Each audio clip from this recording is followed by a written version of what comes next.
Hello students, welcome to RNM academy channel. Students, आज हम BME subject में basic mechanical engineering subject में Rankine cycle की बात करने वाले हैं। तो आइए रैंकाइन साइकिल समझते हैं। अब रैंकाइन साइकिल की बात करते हैं तो यहाँ मैंने तीन डायग्राम दिखाए हैं आपको। एक है स्कीमेटिक डायग्राम, दूसरा है पीवी डायग्राम और तीसरा है टीएस डायग्राम। तो पहले स्कीमेटिक डायग्राम की बात करते हैं और उसके बेस पर दोनों डायग्राम, बाकी जो दो डायग्राम है पीवी और टीएस, हम समझेंगे। तो यहाँ जो स्कीमेटिक डायग्राम की बात करते हैं तो रैंकाइन साइकिल में basically there are four components, चार कंपोनेंट्स है। सबसे पहला कंपोनेंट है बॉयलर, जो सर्कल से मैंने यहाँ दिखाया है। दूसरा कंपोनेंट है स्टीम टरबाइन, ये आप देख सकते हैं स्टीम टरबाइन। तीसरा कंपोनेंट है condenser, this one. And fourth component is feed pump. तो बेसिकली चार कंपोनेंट है, boiler, turbine, condenser and feed pump. Boiler का काम क्या है? तो बॉयलर में जो इनलेट में जो वाटर है उसको वो स्टीम में कन्वर्ट करता है। तो बॉयलर प्रोड्यूसेस स्टीम। अभी ये जो स्टीम है हाई प्रेशर और हाई टेम्परेचर पर, उसका एक्सपांसन होगा स्टीम टरबाइन में। तो steam turbine power producing device है, यहाँ एक्सपांसन होगा। एक्सपांसन के बाद बची हुई स्टीम जो है निकलेगी आउटलेट में, उसका कन्वर्जन फिर वाटर में करने का काम कंडेंसर का है। तो यहाँ फेज चेंज होगा। जो स्टीम है आउटलेट स्टीम, उसको वाटर में कन्वर्ट करते हैं और वही वाटर को फिर हाई प्रेशर से सप्लाई करने का काम फीड पंप का है, मीन्स लिफ्टिंग का काम। ये लिफ्ट करके वही वाटर को बॉयलर में सप्लाई करता है। तो ये चार कंपोनेंट की बेसिक बात हुई और यही चार कंपोनेंट की चार प्रोसेसेस हमारे सामने है। प्रोसेस 1 to 2 एक्सपांसन है, 2 to 3 वो हीट रिजेक्शन प्रोसेस है, 3 to 4 फीड पंप का काम है और 4 to 1 बॉयलर का काम है। तो ये चार कंपोनेंट की प्रोसेस हुई। कोई भी पॉइंट से हम प्रोसेस की शुरुआत करके पूरा साइकिल हम एक्सप्लेन कर सकते हैं। हम बात करते हैं, समझो कि प्रोसेस 3 4 से शुरुआत करते हैं। पॉइंट 3 आप अगर देखें तो ये 3 पॉइंट कहाँ पर है? कंडेंसर का आउटलेट। तो कंडेंसर में से बाहर निकलती हुई स्टीम स्टीम नहीं रहती है, वहां वाटर में कन्वर्ट होता है क्योंकि फेज चेंज होगा। तो यहाँ हीट रिजेक्शन होता है कंडेंसर में। जो भी स्टीम टरबाइन से बाहर निकली, उस टरबाइन की बाहर वाली स्टीम में से हीट रिजेक्शन होगा और 3 पॉइंट पर हमें वाटर मिलता है। ये वाटर का लिफ्टिंग का काम फीड पंप का है। तो फीड पंप को चलाने के लिए हमारे पास पावर चाहिए, तो ये पावर कंज्यूमिंग डिवाइस है। तो 3 to 4 process is compression process कह सकते हैं। कॉम्प्रेशन होता है, थोड़ा सा पावर कंजप्शन होगा। और यही 3 4 प्रोसेस को हमने पीवी डायग्राम पर यहाँ दिखाया है। देखो, ये रेड कलर की जो लेफ्ट साइड की लाइन है वो लिक्विड लाइन है और ये साइड की जो लाइन है, ये यहाँ से मैंने दिखाया, दिस इज लिक्विड लाइन। और ये जो लाइन है वो सैचुरेशन लाइन है, येलो कलर से। तो लिक्विड लाइन पर पॉइंट 3 है, मीन्स यहाँ कंप्लीटली वाटर में कन्वर्जन हो गया है, वैसा पॉइंट 3 है। और 3 से डायरेक्ट वर्टिकल लाइन है 4 तक। तो 3 to 4 इज पंपिंग प्रोसेस। देखिए 3 to 4 means pressure at the point 3 is P3, उससे ज्यादा प्रेशर यहाँ पर है 4 पर। तो 3 to 4 मीन्स प्रेशर इंक्रीज होता है वाटर का, और वही प्रेशर बॉयलर प्रेशर हम कहते हैं। तो 3 to 4 इज लिफ्टिंग प्रोसेस, जहां फीड पंप का रोल है, पावर कंजप्शन होता है। और वही प्रोसेस यहाँ हमने टीएस डायग्राम पर, टेम्परेचर एंट्रोपी डायग्राम पर भी दिखाई है। 3 पॉइंट लिक्विड लाइन पर है, 4 point slightly the pressure is increase, साथ में टेम्परेचर भी बढ़ता है लिटिल बिट। तो 3 to 4 process is the process related to feed pump. तो ये बात आपको समझ में आ गई होगी। और एक बात और याद रखिए, ये जो कंप्रेशन प्रोसेस है फीड पंप में जो होती है वो आइसेंट्रोपिक कंप्रेशन प्रोसेस है। क्यों? क्योंकि एंट्रोपी कांस्टेंट रहती है। S3 = S4, ये वर्टिकल लाइन है, मींस यहाँ entropy remain same. S3 = S4 और प्रेशर बढ़ता है। तो ये बात हुई 3 4 प्रोसेस की। अभी आगे बढ़ते हैं 4 to 1 process. 4 to 1 process means यहाँ बॉयलर है, फर्नेस होगी तो हीट सप्लाइड होगा। तो यहाँ मैंने Q1 means heat is supplied. कुछ फ्यूल बर्न करते हैं और फ्यूल बर्निंग की वजह से हीट एनर्जी का वजह से वाटर का कन्वर्जन स्टीम में होता है। तो एक हीट एडिशन प्रोसेस है। लेकिन ये हीट एडिशन प्रोसेस 4:1 उसको हम दो पार्ट में डिवाइड करते हैं, 4:4 एंड 4:1। वो आपको क्लियरली यहां दिखेगा, देखो 4:4 हॉरिजॉन्टल लाइन और 4:1 सैचुरेशन लाइन पर है। तो दो पार्ट में डिवाइड है, 4:4 और 4:1। अभी यहां तो हमने डायरेक्टली एक ही प्रोसेस दिखाई 4:1, दो पार्ट में क्यों? तो यहाँ दो प्रकार की हम हीट सप्लाई करते हैं, sensible heat and latent heat. कैसे? तो 4:4 समझो कि यहाँ जो वाटर मिला, उस वाटर का टेम्परेचर 70 डिग्री सेंटीग्रेड है। तो 70 डिग्री से समझो कि हम एटमॉस्फेरिक प्रेशर की बात करते हैं, उसका सैचुरेशन टेम्परेचर तक ले जाने के लिए जो हीट सप्लाई करते हैं वो सैचुरेशन, उसको हम सेंसिबल हीट कहेंगे। तो 70 टू 100, 70 से 100 तक जो टेम्परेचर बढ़ा और उसके लिए जो हीट सप्लाई की वो sensible heat, means 4:4 is sensible heat. और 4:1 जहां कंप्लीटली स्टीम में कन्वर्जन हो जाता है, पानी का रूपांतर स्टीम में होता है, वो है लेटेंट हीट। मीन्स वहां टेम्परेचर कांस्टेंट रहता है लेकिन फेज चेंज होता है। तो 4:4 is sensible heat and 4:1 is latent heat. तो दोनों प्रकार की हीट की वजह से यहाँ जो एट द पॉइंट वन जो स्टीम मिलेगी वो ड्राई सैचुरेटेड स्टीम होगी। और ऑफ कोर्स वही प्रोसेस हमने यहाँ भी दिखा है। 4:4 देखिए, टेम्परेचर एंट्रोपी डायग्राम पर टेम्परेचर बढ़ा और 4:1 टेम्परेचर कांस्टेंट है, ओरिजेंटल लाइन है, मींस लेटेंट हीट हमने सप्लाई की। अभी depending upon the heat supply, वो पॉइंट 1 भी हो सकता है, 1 भी हो सकता है, 1 भी हो सकता है। ये बात आपको समझनी होगी। 1 कब होगा? अगर हीट सप्लाई कम है तो कंप्लीटली स्टीम में कन्वर्जन नहीं होगा, मीन्स ड्राई सैचुरेटेड स्टीम नहीं मिलेगी, उसकी बजाय वेट स्टीम मिलेगी। तो 1 पॉइंट यहां मिलेगा। अगर एग्जैक्टली 100% सैचुरेशन हो जाता है तो वो ड्राई सैचुरेटेड स्टीम है। उससे भी ज्यादा हीट सप्लाई करते हैं तो वो सुपर हीटेड स्टीम होगी, तो 1 पॉइंट मिलेगा। So depending upon the supply of the heat we will get these 3 points, 1 or 1. 1 means it is related to wet steam, 1 point is related to dry saturated steam, or 1 it is related to superheated steam। लेकिन ये process heat addition की है, constant pressure heat addition है। तो ये Q1 heat supplied वाला segment हुआ, means 4:1 process is constant pressure heat addition. ये बात आपको क्लियर हो गई होगी। अभी आगे बढ़ते हैं 1:2 process. 1:2 process is isentropic expansion process in the turbine. यहाँ मीन्स स्टीम का एक्सपांसन होगा, और स्टीम का एक्सपांसन अगर 1 पॉइंट है तो 1:2 एक्सपांसन होगा। देखिए पीवी डायग्राम में, अगर वो पॉइंट 1 है तो 1 से 2 एक्सपांसन होगा, अगर वो पॉइंट 1 है तो 1 टू 2 एक्सपांसन होगा। लेकिन वो आइसेंट्रोपिक एक्सपांसन है जो हमने पीवी डायग्राम में दिखाया है। अगर सुपर हीटेड स्टीम है तो वो एक्सपांसन यहां से स्टार्ट होके यहां तक पॉइंट मिलेगा।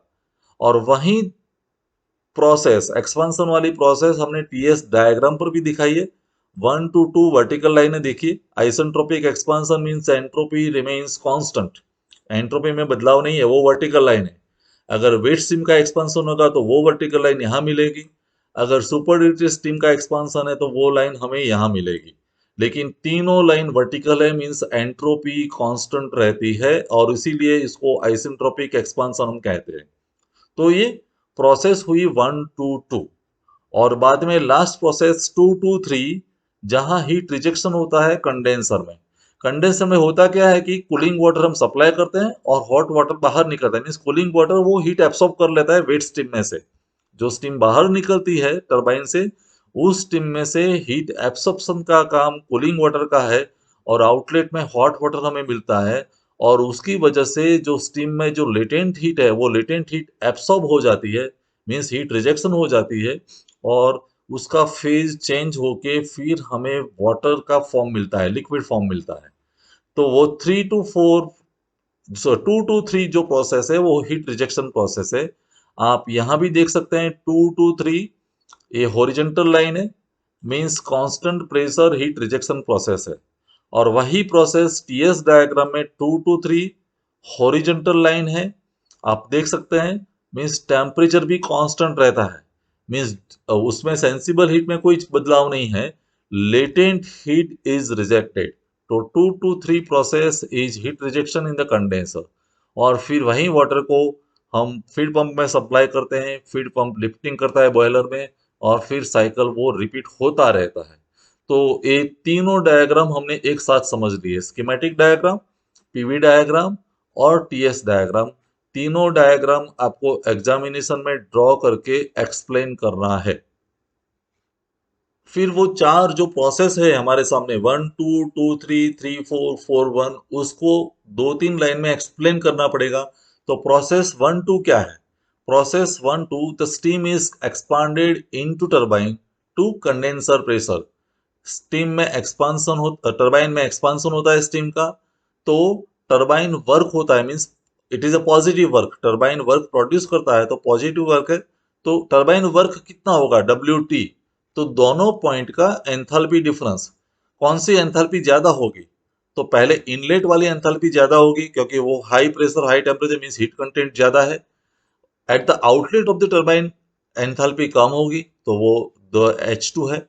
देखिए यहाँ वो हम देख सकते हैं टीएस डायग्राम में 1 पॉइंट और 2 पॉइंट, तो यहाँ पर एंथैल्पी ज्यादा है, टेम्परेचर ज्यादा मीन्स हीट ज्यादा है, तो H1 minus H2 is the turbine work.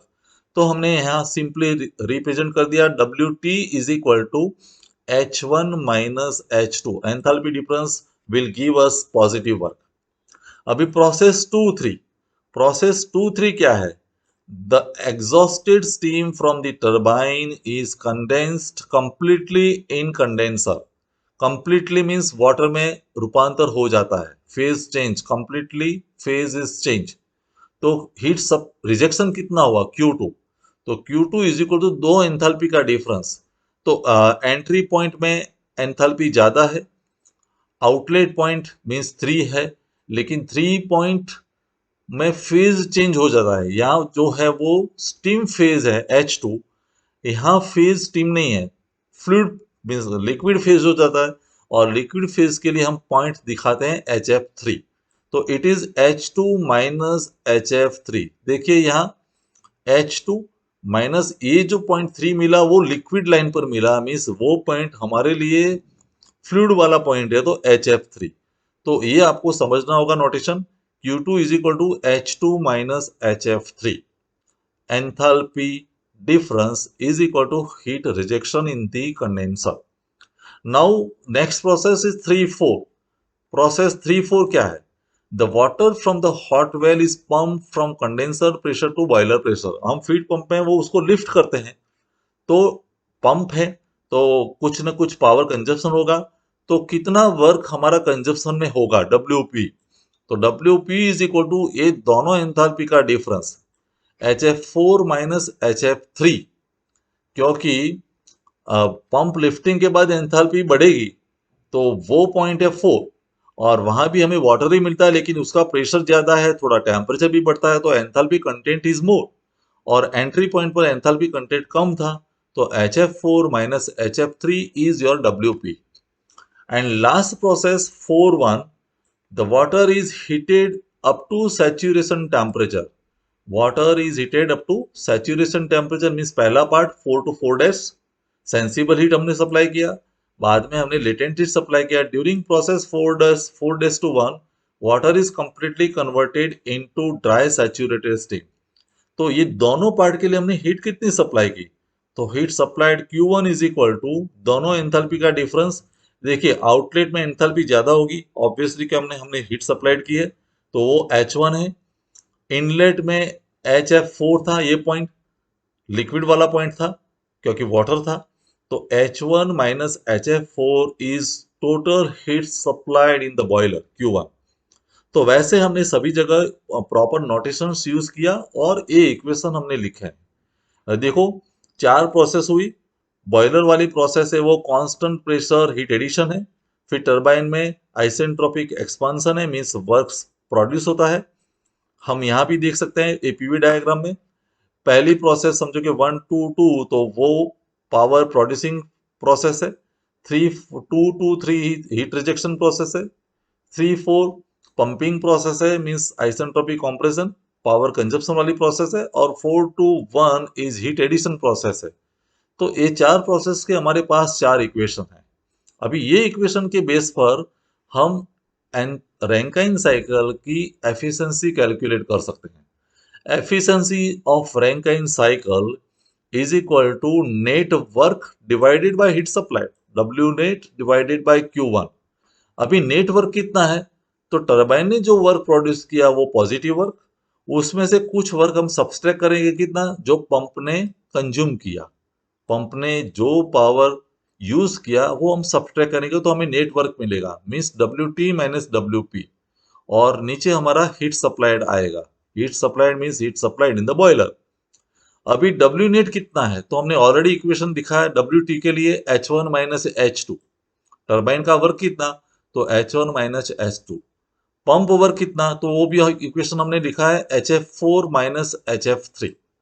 और हीट सप्लाइड कितना, तो H1 माइनस HF4। ये तीनों पार्ट हम यहां से ले सकते हैं। Turbine work H1 minus H2, heat supplied कितना, तो HF4 minus H1 minus HF4। और पंप वर्क कितना है, HF4 माइनस HF3। तो ये इक्वेशन हमने लिख दिया। लेकिन होता क्या है कि जो टरबाइन वर्क प्रोड्यूस करता है उसकी कंपैरिजन में जो पंप वर्क कंज्यूम करता है वो बहुत ही छोटा सेगमेंट है, बहुत ही छोटा सेगमेंट। तो उसको हम जैसे 1000 के सामने 1, तो 1000 के सामने 1 की वैल्यू निग्लिजिबल है। तो वैसे WP is very small, so it can be neglected. तो हम उसको निग्लेक्ट करते हैं, तो ए पंप वर्क को हम कंसीडर नहीं करेंगे, तो हमारा इक्वेशन मिलेगा eta is equal to H1 minus H2 ही रहेगा। इसको हमने निग्लेक्ट कर दिया क्योंकि ये वर्क बहुत ज्यादा है, divided by H1 minus HF4। ये जो इक्वेशन मिला वो फाइनल इक्वेशन है एफिशिएंसी ऑफ रैंकाइन साइकिल। वो वो इक्वेशन आपको एग्जामिनेशन में एक्सप्लेनेशन के साथ डिराइव करके देना है। Efficiency of Rankine cycle is equal to H1 minus H2 means real turbine work divided by H1 minus HF4 means heat supply. तो आप तीन डायग्राम दिखाएंगे, चार प्रोसेस का छोटा एक्सप्लेनेशन करेंगे और बाद में ये एफिशिएंसी का इक्वेशन डिराइव करेंगे, तब जाके ये टॉपिक का सही डिस्क्रिप्शन या डिस्कशन होगा एग्जामिनेशन में। स्टूडेंट्स, आई होप आपको ये रैंकाइन साइकिल कंप्लीटली समझ में आया होगा। और कोई डाउट है, कोई क्वेरी है तो मुझे कमेंट सेक्शन में जरूर बताइए। अगले वीडियो में हम कोई नए टॉपिक के साथ फिर मिलेंगे। Thank you for watching, thank you very much. अगर आपको ये वीडियो पसंद आया है और आप मेरे चैनल पर नए हैं तो प्लीज मेरे चैनल को लाइक कीजिए, शेयर कीजिए और सब्सक्राइब जरूर कीजिए। Thank you very much.